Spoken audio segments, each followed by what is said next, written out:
Welcome to the September 29th, 2018 edition of the BitcoinNews.com Daily Radio Show.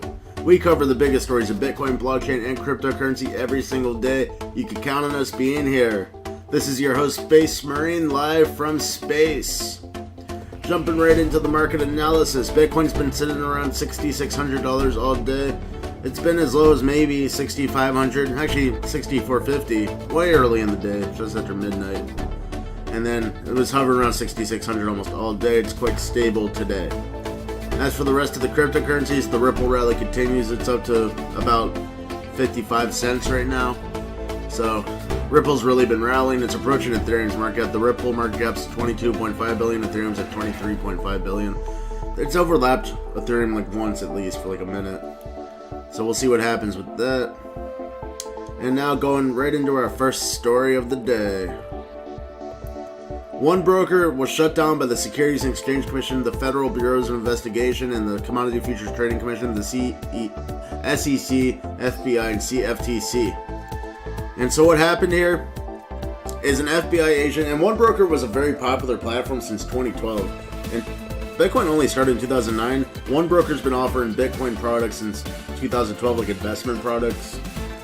And it was very reputable. No one was ever hurt by it. But the FBI had a undercover agent buy something from 1Broker. They bought one of their products that's like an investment. And they were able to do it from within the United States. And apparently 1Broker is violating Securities and Exchange Commission rules because they say 1Broker failed to register as a security-based swap dealer and failed to transact the security-based swaps on a registered national exchange. And yet they were still offering them in the United States. So they consider 1Broker's products security-based swaps. It's a certain class of security. And so the FBI went ahead and purchased something that they consider a security-based swap from the United States. And they said they only needed an email address and a username to set up their account. No identity information. And this is kind of outrageous. The first reason is 1Broker's in the Marshall Islands. The Marshall Islands used to be part of the United States, maybe like 36 years ago, in 1982. That's when they became independent. So this is a foreign sovereign nation. The Marshall Islands of the United States shut down a very popular crypto company, probably like one of the most popular crypto companies in the Marshall Islands, if not the best one there. So that's not good for the Marshall Islands, and it's kind of an attack on sovereignty, in my opinion. And then here it gets even worse. Since 1Broker started in 2012, before all these rules came out from the United States, they were used to just letting their users be anonymous, because in the crypto world, especially early on, and even now, people want to be anonymous, but they can't really be because all the platforms are complying. But back in the day, everything was anonymous in crypto and Bitcoin. So they continued that. They didn't listen to the United States' rules. They said on their site, if you're in a country or a place where it's illegal to buy their products, so you got to figure out your laws and not buy their stuff. But other exchanges, like or things that are not legal in the U.S. involving crypto, they'll put an IP ban. Like if someone from the U.S. visits a place that's selling like an ICO, they'll like IP ban United States visitors, and they'll see a message like you're banned from this because you're in the United States. 1Broker didn't do that. They continued letting people from the United States free to access their site. They only had that disclaimer. And 1Broker saying that was enough, but the SEC says no. Since this was available in the United States and there was no identity information. So 1Broker would never be approved in the United States. They're saying they failed to register, but 1Broker had no chance of ever being approved because 1Broker is not doing Know Your Customer or anti-money laundering, KYC and AML policies at all, and that's totally required. So that's why it's so bad, because most of the customers of 1Broker were very anonymous. And now the SEC, FBI, and CFTC is in charge. Like, when the SEC and FBI and CFTC stopped 1Broker, they shut down the website. They seized all the funds, too.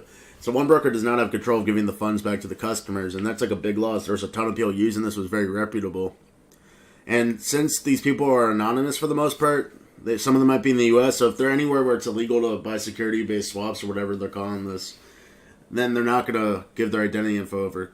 To get to the point, basically, the U.S. government's going to demand customer identification info before any money is dispersed to the customers individually.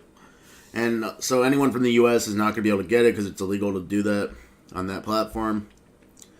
Anyone that has tax liability is not going to do it because they might have done a ton of trades and not been wanting to pay their taxes, which is pretty common, unfortunately. And then anyone that just wants to stay anonymous. So there might be people that are like, hey, I lost money on 1Broker, but I'd rather not compromise my identity. So I think most of the customers on 1Broker, and it might be up to 50,000 traders that use 1Broker, most of them probably aren't ever going to get their money back. So the SEC is saying, right in the letter where they talk about they shut down 1Broker, they're saying they're protecting investors by doing this. They're damaging tens of thousands of investors and traders, and this is totally opposite of their mission. It's totally almost insane how opposite it is. They're supposed to protect people, and they just stole a bunch of money from tens of thousands of people, and they'll put it right into their wallet, into their coffers, and use it to bust more people. So this is the SEC is really turning dark with some of these things. And there's been like a story almost every day now about the SEC busting someone. This one's pretty belligerent and aggressive, in my opinion. Now for our next story. BitTorrent is going to start paying people cryptocurrency to seed files. So BitTorrent's one of the best torrenting sites. It has like hundreds of millions of users. That's what they say.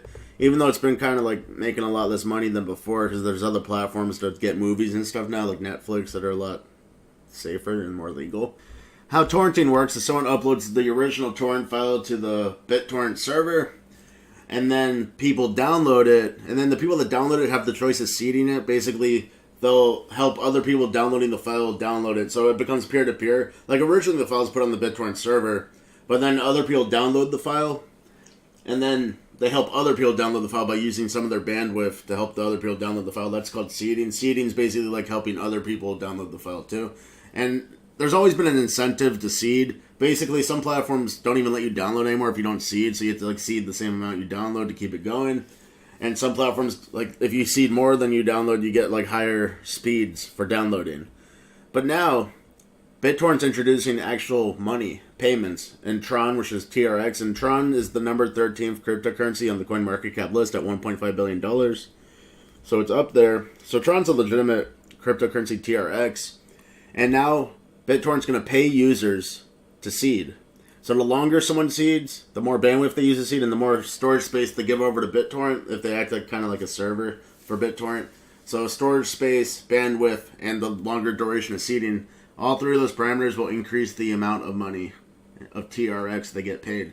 So now seeding could become a job for people. And how this works also is people that are downloading the files can pay TRX Tron to get faster download speed. So it's a win-win. Basically, people pay Tron to get the faster download speed, and then there's people making money from that, other people, peer-to-peer. So this could make BitTorrent one of the biggest torrent sites, I think. It's like the first one to do something like this where people can actually make money seeding. Like, I think if someone set up enough computers, maybe it's possible to make an income on this. We'll find out. People are going to try it, probably. And that's really interesting. And at the very least, it's going to reinvigorate. At least, like, people will get some money. Even if it's not like an income, they'll get something in cryptocurrency, which will grow long term. So I think BitTorrent's going to go to the top from this. This is my speculation. They're calling it Project Atlas. And by the way, BitTorrent was purchased by Tron in June 2018. So it's taken a few months to get to this point. But now, finally, BitTorrent's totally merging with Tron. And I think it's a very interesting paradigm shift in the torrenting industry. A much needed refresher for torrenting, because torrenting was kind of falling behind. And this will really be a refresher. Now for our next story. So Congress has requested that the Securities and Exchange Commission clarify crypto security laws to be more favorable towards innovation. So we just talked about how the SEC destroyed a company. Congress has actually sent an official letter. It's from the entire Congress, pretty much. I think they must have passed this somehow in legislation to send a letter like this. And they're saying the SEC is causing a horrible, scary mood in the cryptocurrency space.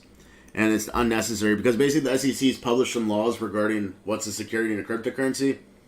And the laws basically say that anything that's purchased in expectation of getting profits by an investor, and then some of the profits or even all of it goes to, let's say a company's selling the coin, an initial coin offering, and then the investors are buying it to get a profit, then that's a security. And almost all the cryptocurrencies are securities because almost everything's been launched with an ICO, basically. Maybe Dogecoin's not a security, Bitcoin, and Ethereum. And Ethereum started as a security. So I'm just going to go into one of the first points. It's actually later on in the letter, but Congress wants the SEC to clarify, when does a cryptocurrency transition from a security to a decentralized non-security commodity? And that happened to Ethereum. Ethereum started with an ICO. but then it's totally decentralized now, and the SEC has no rulings on that. So basically, a cryptocurrency could become decentralized, and then the SEC would still prosecute people for it, and that has to end. But going into the bigger thing, basically the laws have been so confusing around what's a security and what's not, and also other security laws, that people have been getting like cracked down on. There's been widespread, it's like almost every day now, a story from the SEC busting a cryptocurrency company, putting their owner in jail, filing charges, taking all the money from the company, ruining the investors.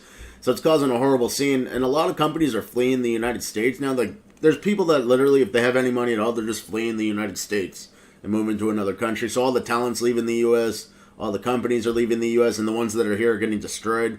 And the Congress is saying enough is enough. They're saying crypto is an important industry for many sectors of the United States economy, and they don't want the SEC to be doing this anymore. The SEC even said Bitcoin's not a security. They admitted that, but then they're policing the Bitcoin space. Like, they're not letting any ETFs through. There was one ETN, exchange traded note, and they got rid of it. So SEC's policing all crypto and Bitcoin, and Congress, I don't think Congress wants this to be going on anymore the way it is. So they've asked the SEC to look at the Securities Act and also look at the Howey test, which is the way you find out what a security is.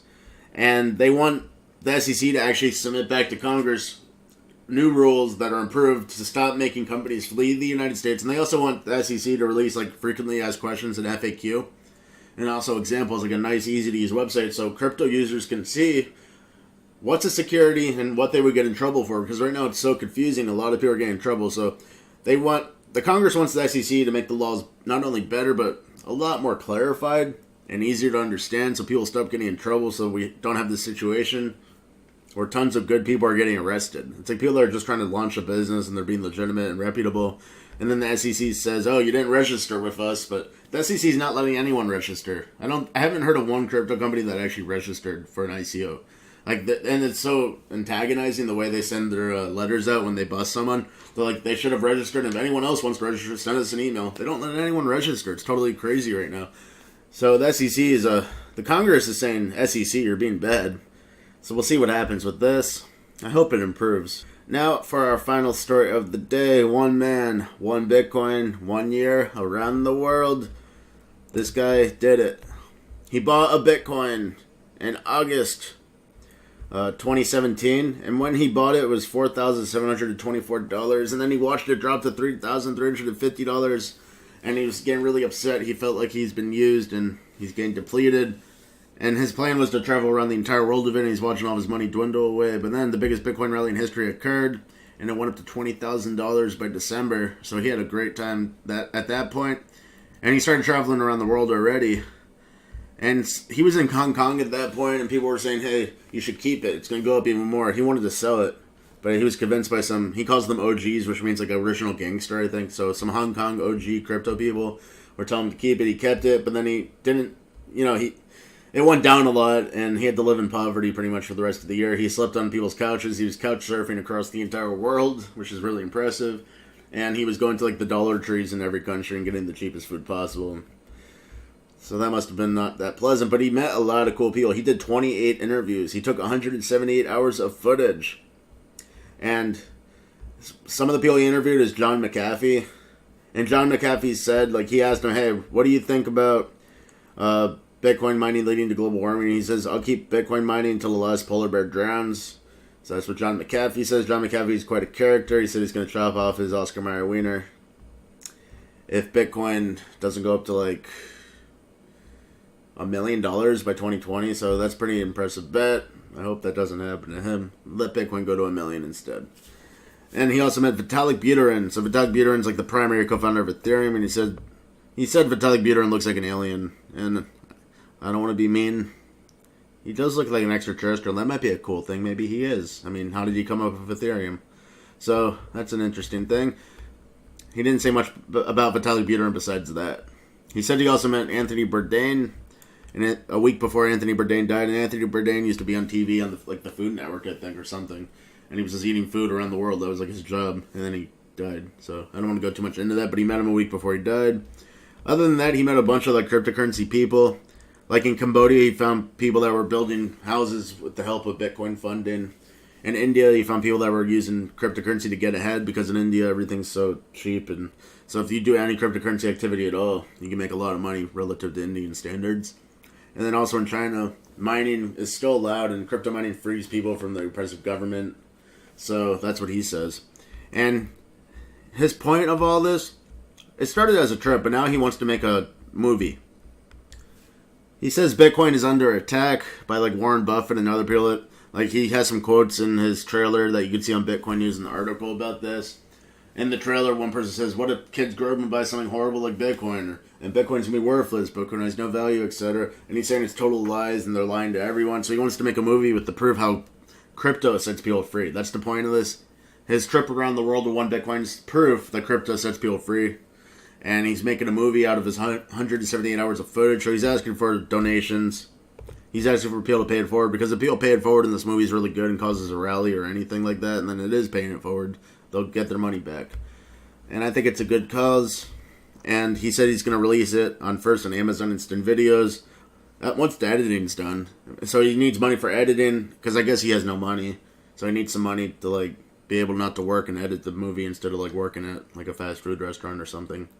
So, and then he's going to, after Amazon Instant Videos, he's going to use some of the money to release it in Hong Kong at the Hong Kong International Film Festival, Sundance, the Berlin Film Festival, Tribeca, and the Toronto International Film Festival, so that'll really get it out there. I hope the best for him. It's a good cause, and I hope this movie happens. That's all we have for you today on this September 29th, 2018 edition of the BitcoinNews.com Daily Radio Show. Go to BitcoinNews.com 24/7 for the full spectrum of Bitcoin, cryptocurrency, and blockchain analysis. This is your host, Space Marine, going back through the wormhole. I'll see you tomorrow. Hasta la vista.